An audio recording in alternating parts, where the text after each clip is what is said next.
उधर उत्तर प्रदेश के संभल में हुई हिंसा के बाद आज दूसरे सप्ताह भी जुम्मे की नमाज शांतिपूर्ण तरीके से पढ़ी गई। जुम्मे की नमाज को लेकर सुरक्षा व्यवस्था बढ़ा दी गई है। प्रशासन अलर्ट मोड पर था और प्रदेश के अलग अलग जिलों में भी यहां पर पुलिस की ओर से फ्लैग मार्च भी निकाला गया। हिंसा के बाद आज दूसरे जुम्मे की नमाज पढ़ी गई है। सभी संवेदनशील स्थानों पर भी पुलिस बलों की तैनाती करने का निर्देश दिया गया था और साथ ही लोगों से भी शांति व्यवस्था बनाए रखने की अपील भी प्रशासन की तरफ से की गई थी। वहीं ड्रोन के जरिए भी निगरानी रखी गई। तो ये तस्वीरें आपको दिखा रहे हैं बरेली, झांसी, गाजियाबाद, संभल और फर्रुखाबाद, जहां पर ये 5 तस्वीरें आपकी टीवी स्क्रीन पर पुलिस प्रशासन की पैनी नजर इसमें नजर आ रही है और शांतिपूर्ण तरीके से जुम्मे की नमाज भी यहां पर पढ़ी गई है। आपको बता दें कि संभल में जिस तरीके से 24 नवंबर को हिंसा हुई और उसके बाद लगातार पुलिस प्रशासन की पैनी नजर बनी हुई है और उसी को ध्यान में रखते हुए जब पहला जुम्मा पड़ा था उस हिंसा के बाद, तो तब भी जो कानून व्यवस्था थी वो भी चाक चौबंद कर दी गई थी। पुलिस प्रशासन पैनी नजर बनाए हुए था और बड़ी ही शांतिपूर्ण तरीके से जुम्मे की नमाज पढ़ी गई थी। जबकि आज दूसरा जुम्मा है उस हिंसा के बाद, तो आज भी उत्तर प्रदेश के सभी जिलों में अलर्ट जारी किया गया था और इस दौरान पुलिस प्रशासन चप्पे चप्पे पर पैनी नजर बनाए हुए था।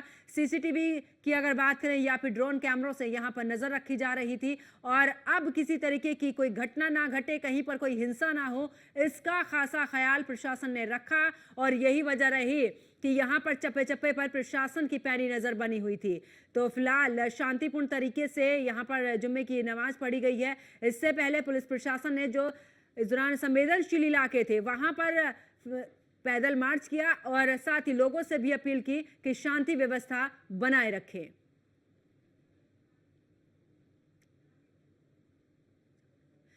और ज़्यादा जानकारी के लिए हमारे संवाददाता मुजम्मिल दानिश हमारे साथ में जुड़ चुके हैं। मुजम्मिल दानिश, क्योंकि पहले जुम्मे की नमाज हमने देखी शांतिपूर्ण तरीके से और आज क्योंकि दूसरा दिन था, वो माफ़ कीजिएगा, दूसरा जुम्मा था और ऐसे में आज भी बड़ी ही शांतिपूर्ण तरीके से जुम्मे की नमाज पढ़ी गई है।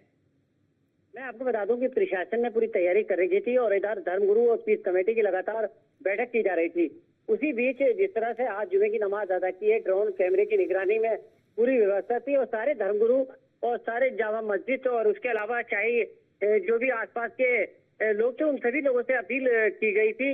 उसका अपील का असर लगा है और शांतिपूर्वक नमाज की गई है। देश की एकता घंटा अमन के लिए दुआ की गई है।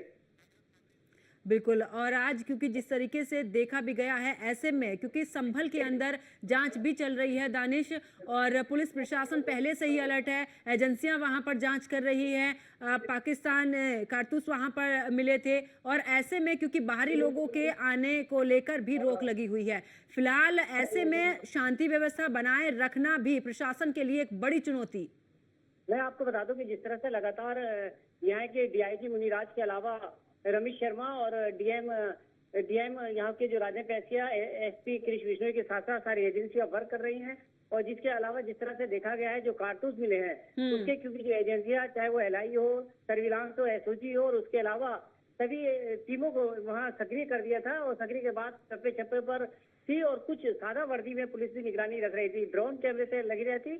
उसी को देखते हुए पूरी व्यवस्थाएं सकुशल हैं और प्रशासन इस टाइम, क्योंकि 6 दिसंबर का मसला था और दूसरी जुमे की नमाज थी, तो पूरी तरह से व्यवस्थाएं दुरुस्त रही और नमाज अदा की गई। बिल्कुल, क्योंकि आज बाबरी विध्वंस की भी 32वीं बरसी है और ऐसे में उत्तर प्रदेश के अंदर की भी अगर बात करें दानिश, तो अलर्ट जारी था कि किसी भी तरीके की कहीं पर भी संभल जैसी जो घटना है वो ना घटे। और इसी को लेकर अगर संभल की बात करें तो संभल में भी 163 धारा लगी हुई है और कुल मिलाकर क्योंकि बाहरी जो लोग हैं, चाहे वो पॉलिटिकल पार्टियों की बात कर लें, वो संभल कूच करने की पूरे तरीके से कोशिश कर रहे हैं। तो ऐसे में संभल की जो व्यवस्था है पूरी तरीके से बनी रहे, इस पर भी बड़ा ही इस दौरान पैनी नजर बनाए हुए है प्रशासन। मैं आपको बता दूं कि इस तरह से जो प्रशासन है पूरी तरह से खाका खींचा हुआ था और लगातार गोपनीय बैठकों के साथ साथ सभी लोगों को, एजेंसी को सक्रिय किया जा रहा था। जिस तरह से शहर के धर्मगुरुओं से लेकर और जो संदर्भ रिसोर्स पर्सनों को भी शामिल किया गया था, क्योंकि जो इससे पहले पीस कमेटी उसको भंग किया और दोबारा इसको बनाई गई। लगातार क्योंकि शहर में चप्पे चप्पे पर पुलिस प्रशासन के साथ साथ जो एजेंसियां हैं वो सक्रिय थी और सभी लोगों ने जो इनपुट दिया था, लेकिन इधर क्योंकि योगी सरकार की मंशा थी और सख्त निर्देश थे कि किसी तरह से कोई भी बवाल करता है तो उस पर सख्त कार्रवाई की जाएगी।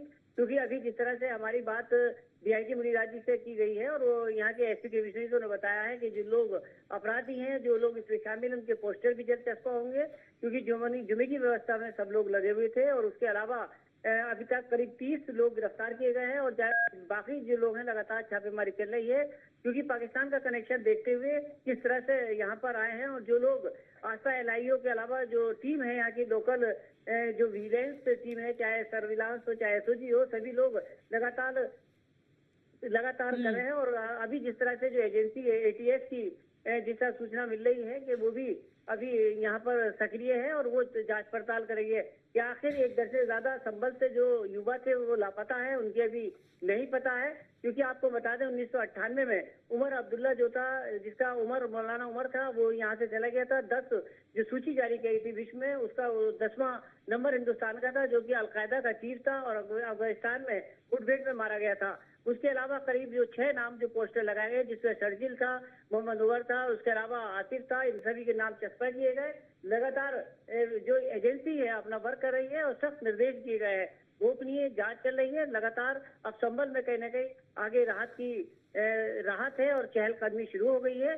लेकिन अब दोबारा इस तरह का विवाद ना हो, तो सभी पहलुओं पर काम किया जा रहा है। क्योंकि जिस तरह से यहाँ पर अभी पिछले दिनों में एक न्यायिक आयोग आया था, वो भी गठित किया, वो भी जांच कर रहा है। बिल्कुल, बहुत बहुत शुक्रिया मुजम्मिल दानिश हमारे साथ जुड़ने के लिए, तमाम जानकारी साझा करने के लिए।